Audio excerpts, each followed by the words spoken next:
On behalf of the General Assembly, I have the honor to welcome His Excellency Jair Messias Bolsonaro, President of the Federal Republic of Brazil, and to invite him to address the Assembly.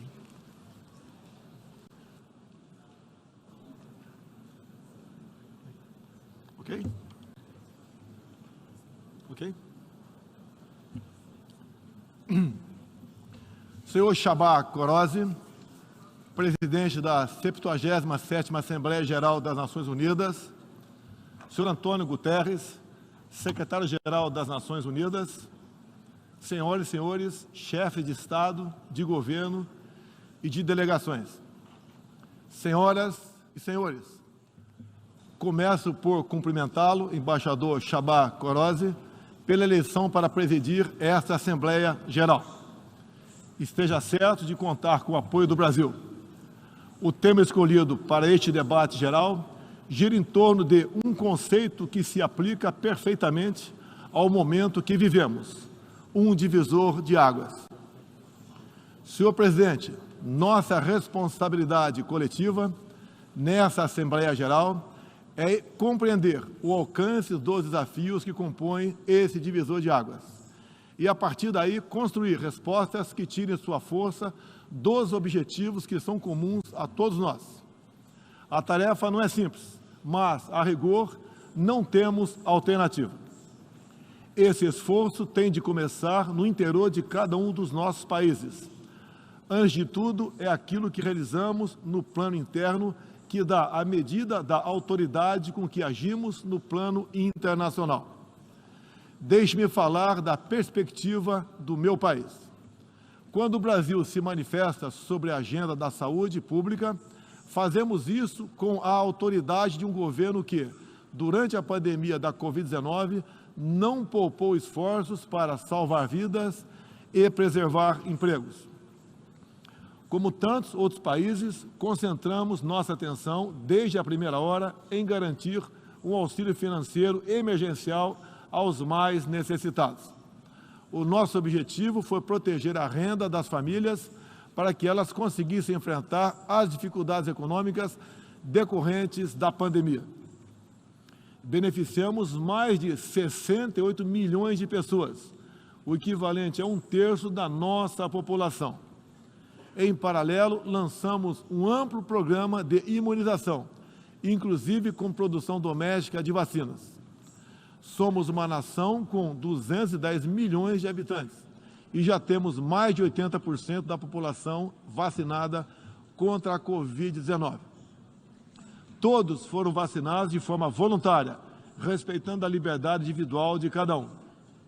Da mesma forma, no terreno da economia, o Brasil traz a autoridade de um país que, em nome de um crescimento sustentável e inclusivo, vem implementando reformas para a atração de investimentos e melhorias das condições de vida de sua população. No meu governo, extirpamos a corrupção sistêmica que existia no país. Somente entre o período de 2003 e 2015, onde a esquerda presidiu o Brasil, o endividamento da Petrobras, por má gestão, loteamento político e em desvios, chegou à casa dos 170 bilhões de dólares. O responsável por isso foi condenado em 3 instâncias, por unanimidade. Delatores devolveram $1 bilhão e pagamos para a Bolsa Americana outro $1 bilhão por perdas de seus acionistas. Esse é o Brasil do passado. Aprimoramos os serviços públicos com redução de custos e investimentos em ciência e tecnologia. Hoje, por exemplo, o Brasil é o 7º país mais digitalizado do mundo. São 135 milhões de pessoas que acessam 4.900 serviços do meu governo. O Brasil foi pioneiro na implantação do 5G na América Latina.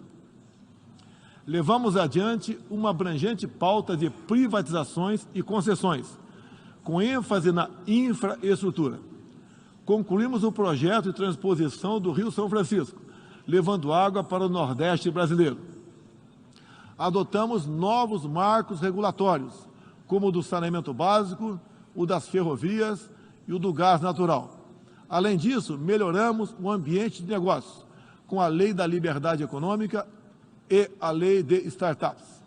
Como resultado, criamos oportunidades para o jovem empreender e ter empregos de qualidade. Coroando todo esse esforço de modernização da economia brasileira, estamos avançando a passos largos para o ingresso do Brasil como membro pleno da Organização para a Cooperação e Desenvolvimento Econômico, a OCDE. Apesar da crise mundial, o Brasil chega ao final de 2022 com uma economia em plena recuperação. Temos emprego em alta e inflação em baixa. A economia voltou a crescer. A pobreza aumentou em todo o mundo sob o impacto da pandemia. No Brasil, ela já começou a cair de forma acentuada. Os números falam por si só. A estimativa é de que, no final de 2022, 4% das famílias brasileiras estejam vivendo abaixo da linha da pobreza extrema. Em 2019, eram 5,1%. Isso representa uma queda de mais de 20%. O Auxílio Brasil, programa de renda mínima criado no meu governo durante a pandemia, que atende 20 milhões de famílias, faz pagamentos de quase $4 por dia às mesmas.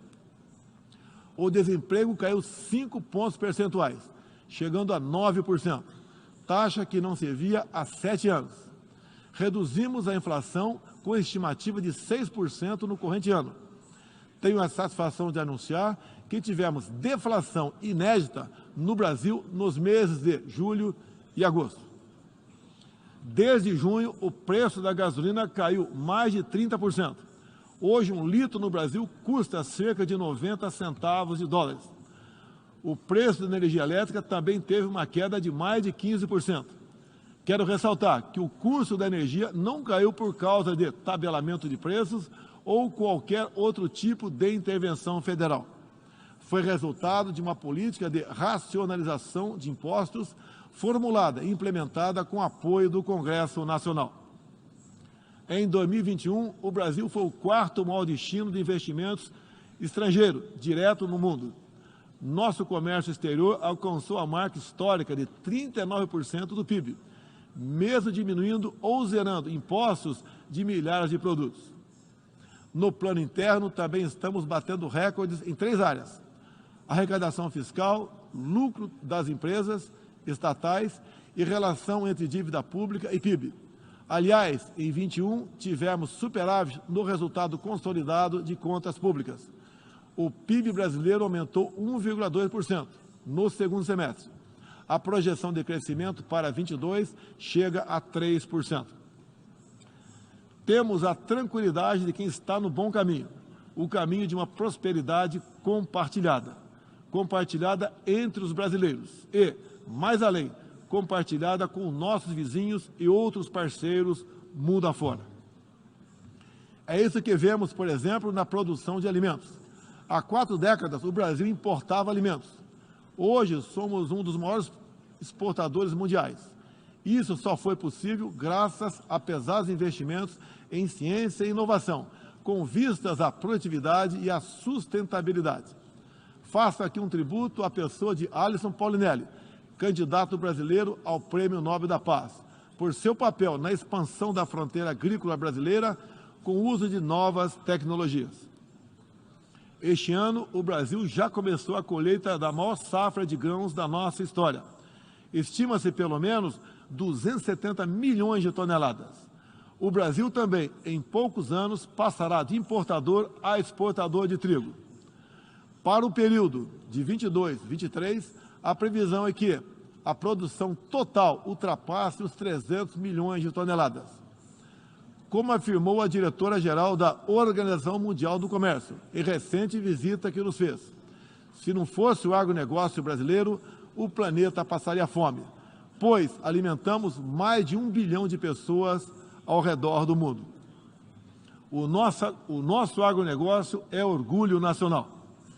Senhor presidente, quero lembrar que, também na área do desenvolvimento sustentável, o patrimônio de realizações do Brasil é fonte de credibilidade para a ação internacional do nosso país.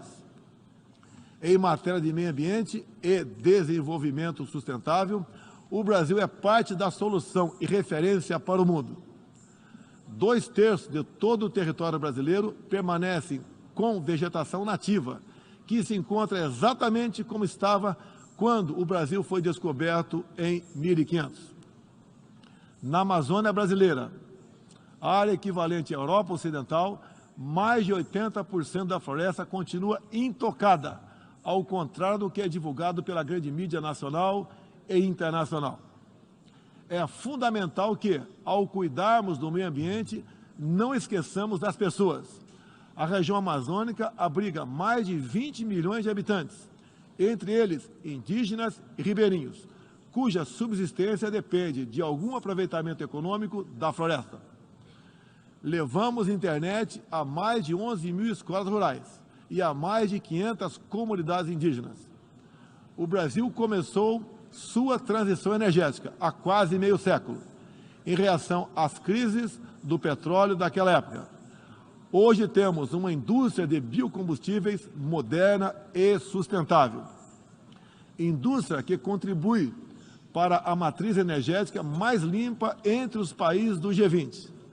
Cerca de 84% da nossa matriz elétrica atualmente é renovável. E esse é o objetivo que muitos países desenvolvidos esperam alcançar somente depois de 2040 ou 2050. No ano passado, o Brasil foi escolhido pelas Nações Unidas como o país campeão da transição energética. Temos capacidade para ser um grande exportador mundial de energia limpa. Contamos com um excedente já em construção, que pode chegar a mais de 100 gigawatts, entre biomassa, eólica, terrestre e solar, além da oportunidade ainda não explorada de eólicas marítimas de 700 gigawatts, com um dos menores custos de produção do mundo. Essas fontes produzirão hidrogênio verde para exportação. Parte dessa energia 100% limpa abre a possibilidade de sermos fornecedores de produtos industriais altamente competitivos, especialmente no Nordeste brasileiro, com uma das menores pegadas de carbono do mundo. A agenda do desenvolvimento sustentável é afetada de várias maneiras pelas ameaças à paz e à segurança internacional. Erguemos as Nações Unidas em meio aos escombros da Segunda Guerra Mundial. O que nos motivava naquele momento era a determinação de evitar que se repetisse o ciclo de destruição que marcou a primeira metade do século XX. Até certo ponto, podemos dizer que fomos bem-sucedidos. Mas hoje, o conflito na Ucrânia serve de alerta.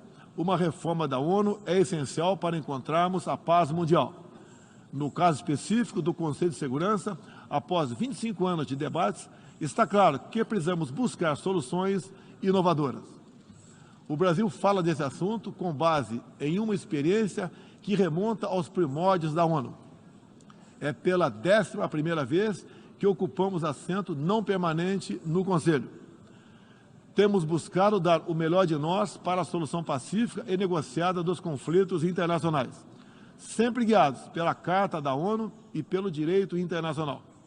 O Brasil também tem um longo histórico de participação em missões de paz da ONU. De Suez a Angola, do Haiti ao Líbano, sempre estivemos ao lado da manutenção da paz. Também contribuímos para a paz ao abrirmos nossas fronteiras para aqueles que buscam uma chance de reconstruir suas vidas em nosso país. Desde 2018, mais de 6 milhões de irmãos venezuelanos foram obrigados a deixar seu país. Muitos deles vieram para o Brasil. Nossa resposta a esse desafio foi a Operação Acolhida, que se tornou referência internacional. Já são mais de 350 mil venezuelanos que encontraram em território brasileiro assistência emergencial, proteção, documentação e a possibilidade de um recomeço. Todos têm acesso ao mercado de trabalho, a serviços públicos e a benefícios sociais. Nos últimos meses, chegam por dia ao Brasil a pé cerca de 600 venezuelanos, a grande maioria dos quais mulheres e crianças, pesando em média 15 quilos a menos do que tinham antes, fugindo da violência e da fome. A política brasileira de acolhimento humanitário vai além da Venezuela. Temos também recebido haitianos, sírios, afegãos e ucranianos. Senhor presidente, o conflito na Ucrânia já se estende por 7 meses e gera apreensão não apenas na Europa, mas em todo o mundo. Quero, em primeiro lugar, renovar o agradecimento do Brasil aos países que ajudaram na evacuação de brasileiros que se encontravam na Ucrânia quando começou o conflito. Refiro-me especialmente à Eslováquia, Hungria, Polônia, Romênia e República Tcheca. A operação foi exitosa. Não deixamos ninguém para trás, nem mesmo seus animais de estimação. Diante do conflito em si, o Brasil tem se pautado pelos princípios do direito internacional e da Carta da ONU. Princípios que estão consagrados também em nossa Constituição. Defendemos um cessar-fogo imediato, a proteção de civis e não combatentes, a preservação da infraestrutura crítica para assistência à população e a manutenção de todos os canais de diálogo entre as partes em conflito. Esses são os primeiros passos para alcançarmos uma solução que seja duradoura e sustentável. Temos trabalhado nessa direção. Nas Nações Unidas e em outros fóruns, temos tentado evitar o bloqueio dos canais de diálogo, causado pela polarização em torno do conflito. É nesse sentido que somos contra o isolamento diplomático e econômico. As consequências do conflito já se fazem sentir nos preços mundiais de alimentos, de combustíveis e de outros insumos. Esses impactos nos colocam a todos na contramão dos objetivos do desenvolvimento sustentável. Países que se apresentavam como líderes da economia de baixo carbono, agora passaram a usar fontes sujas de energia. Isso configura um grave retrocesso para o meio ambiente. Apoiamos todos os esforços para reduzir os impactos econômicos dessa crise, mas não acreditamos que o melhor caminho seja a adoção de sanções unilaterais e seletivas, contrárias ao direito internacional. Essas medidas têm prejudicado a retomada da economia e afetado os direitos humanos de populações vulneráveis, inclusive em países da própria Europa. A solução para o conflito da Ucrânia será alcançada somente pela negociação e pelo diálogo. Faço aqui um apelo às partes, bem como a toda a comunidade internacional. Não deixe escapar nenhuma oportunidade de pôr fim ao conflito e de garantir a paz. A estabilidade, a segurança e a prosperidade da humanidade correm sério risco se o conflito continuar. Senhor presidente, tenho sido um defensor incondicional da liberdade de expressão. Além disso, no meu governo, o Brasil tem trabalhado para trazer o direito à liberdade de religião para o centro da agenda internacional de direitos humanos. É essencial garantir que todos tenham o direito de professar e praticar livremente sua orientação religiosa, sem discriminação. Quero aqui anunciar que o Brasil abre suas portas para acolher os padres e freiras católicos que têm sofrido perseguição do regime ditatorial da Nicarágua. O Brasil repudia a perseguição religiosa em qualquer lugar do mundo. Outros valores fundamentais para a sociedade brasileira, com reflexo na pauta dos direitos humanos, são a defesa da família, do direito à vida desde a concepção, a legítima defesa e o repúdio à ideologia de gênero. Quero também destacar aqui a prioridade que temos atribuído à proteção das mulheres. Nosso esforço em sancionar mais de 70 normas legais sobre o tema desde o início do meu governo, em 2019, é prova cabal desse compromisso. Combatemos a violência contra as mulheres com todo rigor. Isso é parte da nossa prioridade mais ampla de garantir segurança pública a todos os brasileiros. Os resultados aparecem em nosso governo. A queda de 7,7% no número de feminicídios e diminuição do número geral de mortes por homicídio. Em 2017, eram 30 mortes por 100 mil habitantes. Agora são 19.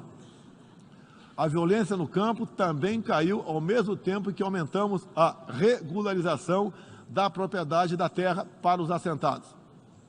No meu governo, entregamos 400 mil títulos rurais, 80% deles para as mulheres. Trabalhamos no Brasil para que tenhamos mulheres fortes e independentes, para que possam chegar aonde elas quiserem. A primeira-dama, Michele Bolsonaro, trouxe novo significado ao trabalho de voluntariado desde 2019, com especial atenção aos portadores de deficiências e doenças raras. Senhor presidente, senhor secretário-geral, senhoras e senhores, chefe de Estado e de governo, senhoras e senhores, neste 7 de setembro, o Brasil completou 200 anos de história como nação independente. Milhões de brasileiros foram às ruas, convocados pelo seu presidente, trajando as cores da nossa bandeira. Foi a maior demonstração cívica da história do nosso país. Um povo que acredita em Deus, pátria, família e liberdade. Muito obrigado a todos os senhores.